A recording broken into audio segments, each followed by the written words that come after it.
Shalom Ouvracha, Hanouka approche à grands pas. Et vous êtes-vous déjà posé la question suivante? Qu'est-ce que je fais dans le cas où, pour X ou Y raison, j'ai oublié ou n'ai pas pu allumer les Neros Hanouka? Est-ce que la miswa est foutue et je ne pourrai plus allumer? Ou est-ce que je pourrais encore allumer? Et si je peux encore allumer, comment est-ce que je devrais m'y prendre? Prenons l'exemple du troisième soir de Hanouka. Je n'ai pas allumé ce soir-là. Le quatrième soir, qu'est-ce que je ferai? Est-ce que je n'aurai plus le droit d'allumer les Neros Hanouka? Ou est-ce que j'aurai encore le droit de le faire? Et si j'ai le droit de le faire, comment je dois m'y prendre? Est-ce que je devrais d'abord compenser les Neros Hanouka que je n'ai pas allumés le troisième soir? Ou est-ce que j'allumerai directement les Neros Hanouka du quatrième soir? Est-ce que j'aurai le droit de faire la beracha avant l'allumage ou je n'ai plus le droit de faire la beracha mais je devrais quand même faire l'allumage? Donc c'est à toutes ces questions-là que nous allons répondre tout de suite.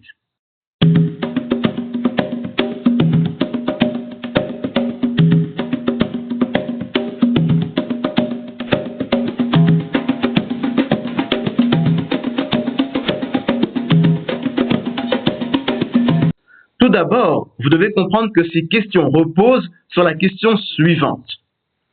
Y a-t-il un parallèle entre la miswa de Avlaqaf Neros Hanouka et la miswa de Sefirat HaOmer?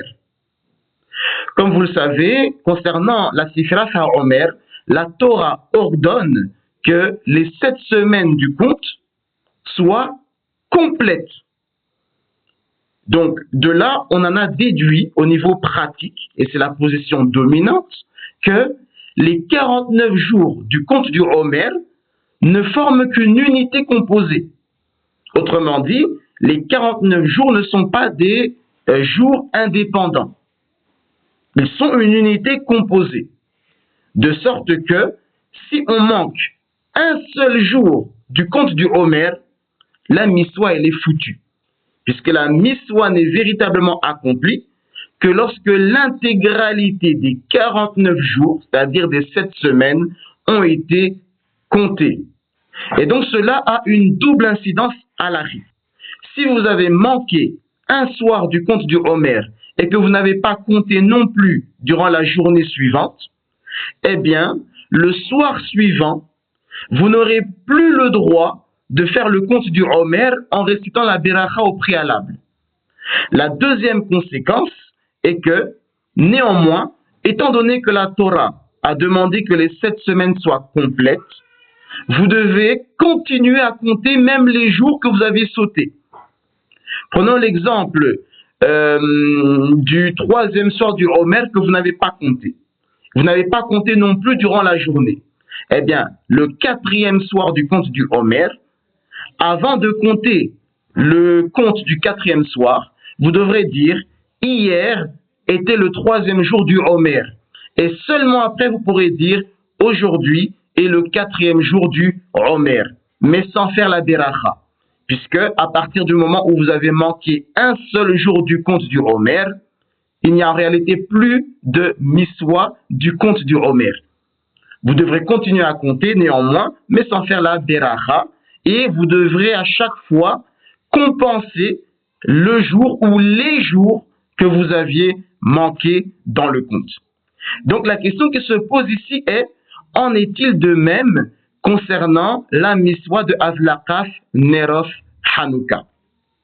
Eh bien, comme vous l'avez compris, il y a une mahlekef sur la question, puisque certains vont traiter la miswa de Avlaqaf Neros Hanouka comme on considère la miswa de Sefirat HaOmer, tandis que d'autres ne vont pas faire ce parallèle. D'un côté, le Mordechai Zer Sadik Livracha, dans son commentaire sur la Gemara de Shabbat Soda 21b, déclare, en citant son maître Rebbeinu Meir, le Maharam de Rothenburg Zer Sadik Livracha, que si quelqu'un manque une nuit de l'allumage des Neros Hanouka, il ne doit pas allumer les bougies les nuits suivantes. C'est foutu pour lui. Et il tire cette conclusion de la Gemara elle-même qui stipule que le respect de la miswa de l'allumage des Neroth Hanouka est lié à un calendrier précis. C'est du 1er au 8e soir de Hanouka, un peu comme toute la période de la Sifra Omer est considérée comme une unité composée. La décision citée par le Mordechai est également attribuée à notre maître le Rambam Zer Sadik Livracha. En effet, le Arba'at Urim, dans la partie Orahaim, le Siman 672, qui est intitulé Ilkos Hanouka, conteste l'avis du Rambam. Mais le texte qu'il semble citer n'est pas celui du Rambam que nous connaissons aujourd'hui. Bien que notre texte du Rambam ne le dise pas explicitement, il semble que la plupart des Rishonim s'accordent à dire que le Rambam soutenait bel et bien que si l'on manque une nuit de l'allumage des Neroth Hanouka, il ne faut plus allumer les bougies les nuits suivantes. Dans son Beth Yosef, qui est un commentaire sur le Arba'at Urim, Rabbi Yosef Karo Zer Sadik Livracha examine de nombreuses sources halakhiques, appuyant l'opinion selon laquelle si l'on a omis d'allumer les bougies un soir, il ne faut plus les allumer les soirs suivants. Il cite également une série de Rishonim soutenant que si on a oublié d'allumer un soir, on devra continuer à allumer les soirs suivants, mais sans possibilité de compenser la nuit où l'on n'avait pas allumé, car c'est chaque jour de la fête que le miracle a eu lieu et non pas dans une période de 8 jours. Et c'est la position dominante aujourd'hui. Ainsi, si vous n'avez pas pu allumer le 2e soir de Hanouka, eh bien, le 3e soir, vous ne pourrez pas allumer des bougies pour compenser celles que vous n'aviez pas allumées le soir précédent. Vous allumerez plutôt directement les bougies du 3e soir, car chaque soir est indépendant et le fait d'avoir oublié un soir n'a d'incidence que pour ce soir-là et non sur les soirs suivants, contrairement au cas où on aurait manqué un soir du compte du Omer. Et donc, puisque chaque soir de l'allumage est considéré comme indépendant, vous pourrez à chaque fois faire la Beracha avant l'allumage des Neroth Hanouka, quand bien même vous aviez manqué l'allumage du soir précédent. Mais, comme nous l'avons dit, le Rambam ne souscrit pas à cette position. Pour lui, si vous avez manqué un soir d'allumage des bougies de Hanouka, c'est foutu. Et la miswa donc ne peut plus être accomplie. Il ne faudra plus allumer les soirs suivants. Kol Tov, Hazak, Ovarour.